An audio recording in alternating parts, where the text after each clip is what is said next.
हिमाचल प्रदेश के अंदर अपनी ईमानदारी के लिए जाने जाते हैं। आजकल Jogindra central cooperative bank head office में वो एजीएम के पद पर हैं। उनके खिलाफ सिर्फ और सिर्फ 4 एफआईआर दर्ज हैं, जो एक उन्होंने मैनिपुलेट करके गोलमाल कर दी थी, 2 के अंदर वो जमानत पर चल रहे हैं और एक एफआईआर जो है अभी अंडर कंसिडरेशन है।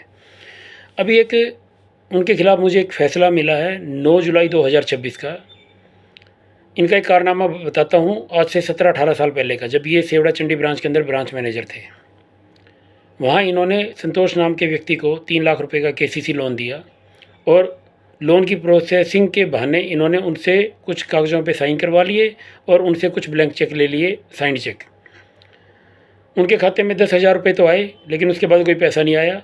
तो उसके बाद संतोष कुमार को 2012 के अंदर एक रिकवरी नोटिस आया बैंक की तरफ से, और जब उन्होंने इसके बारे में पूछताछ की, छानबीन की, तो उनको पता चला कि उनके अकाउंट में जो 3 लाख रुपए केसीसी लोन के आए थे वो 24/2/2009 को चेक के थ्रू निकल गए हैं।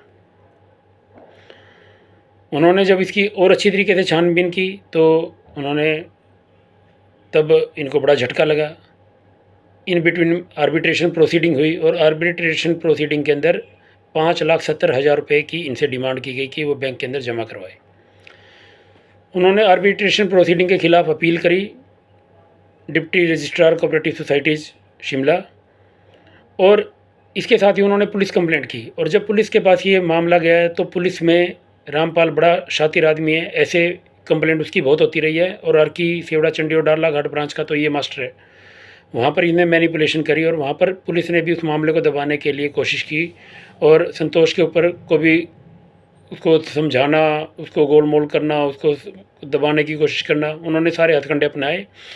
और वहाँ पर रामपाल ने मान लिया कि हाँ उसने पैसे निकलवाए हैं और उसने रिपे करने की भी हाँ कर दी और उसने 70,000 रुपये दे भी दिए, और 70,000 रुपये संतोष कुमार लोनी ने वो जो अपने लोन अकाउंट में जमा करवा दिए। लेकिन बाद में ये शायद पैसे नहीं दिए, जिसकी वजह से उसको पुलिस कंप्लेंट जिसकी वजह से उसको कोर्ट के अंदर जाना पड़ा।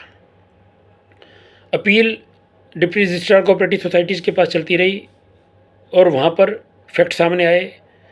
रूपचंद नाम का इसके अंदर एक गारंटर था। जब उसके बयान लिए गए तो उसका पता चला कि उसने कहा कि वो ना तो उसने कोई लोन के अंदर गारंटी दी है और ना ही वो संतोष कुमार को जानता है।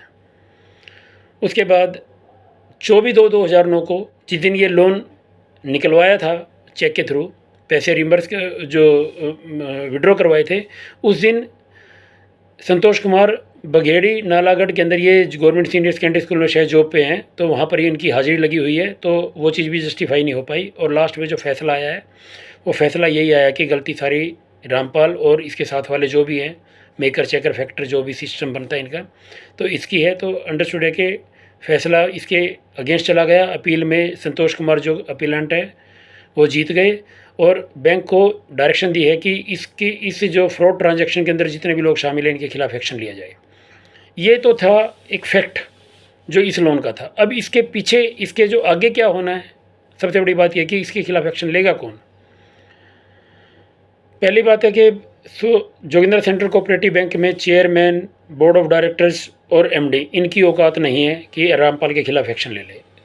यहाँ पर 5-6 लोग ऐसे हैं, Rampal AGM, Kuldeep Singh AGM, Harish Sharma AGM, एक गुरमीत सिंह एसएम है, एक मैनेजर है शायद रविंद्र कुमार, और एक है जगदीप शर्मा जो आजकल सुबाथू ब्रांच मैनेजर है। इनके पास पूरे बैंक के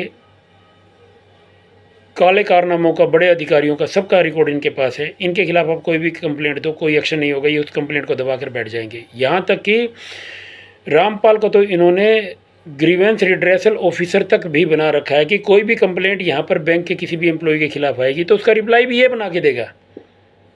अब आप अंदाज़ा लगा लीजिए कि क्या ये बैंक है। मैं तो ये कहता हूँ ये बैंक नहीं है, ये कोई प्राइवेट शॉप है।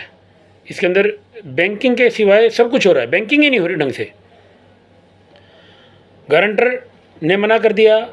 अब ये सारा जो खेल है, मैंने आपको जो ये सारा ड्रामा इन्होंने किया मैंने आपको बता दिया। अब अगली बात सुनिए कि चेयरमैन साहब जो ना और की जाके बड़ी बड़ी बातें करके आए थे, हम ये केस कर देंगे, हम जो ना मान आने का मुकदमा कर देंगे। चेयरमैन साहब, इतना दम नहीं है आपके अंदर, आप एक बार करो तो शुरू।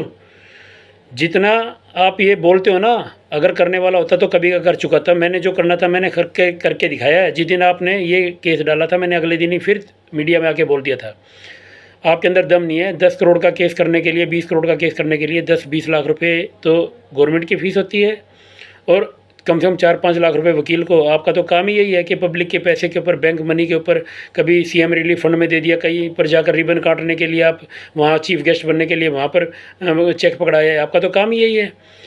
और पब्लिक के पैसे का, पब्लिक को, सोलन की पब्लिक को तो शायद आपका नहीं पता है। मुझे तो आपका दिखाई दे रहा है आप कितने पानी में हो। पता तो उनको भी है, शायद वो ना भी बोलते हो। आप अपनी पॉलिटिकल चमचागिरी के अंदर तो बड़े कामयाब हो चुके हो।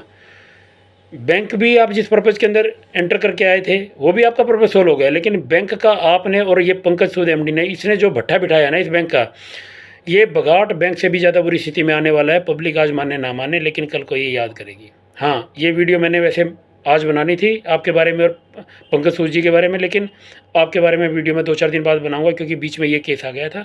अगले वीडियो में फिर मिलेंगे आपसे, तब तक के लिए नमस्कार। कुछ ज्वेलरी से पहनी नहीं जाती, वो आने वाली पीढ़ियों की पहचान होती है। लेगेसी का मतलब सिर्फ साल नहीं होते, वो रिश्ते होते हैं जो वक्त के साथ और गहरे होते जाते हैं। वर्मा ज्वेलर्स का नाम सिर्फ एक ब्रांड नहीं, एक परंपरा है।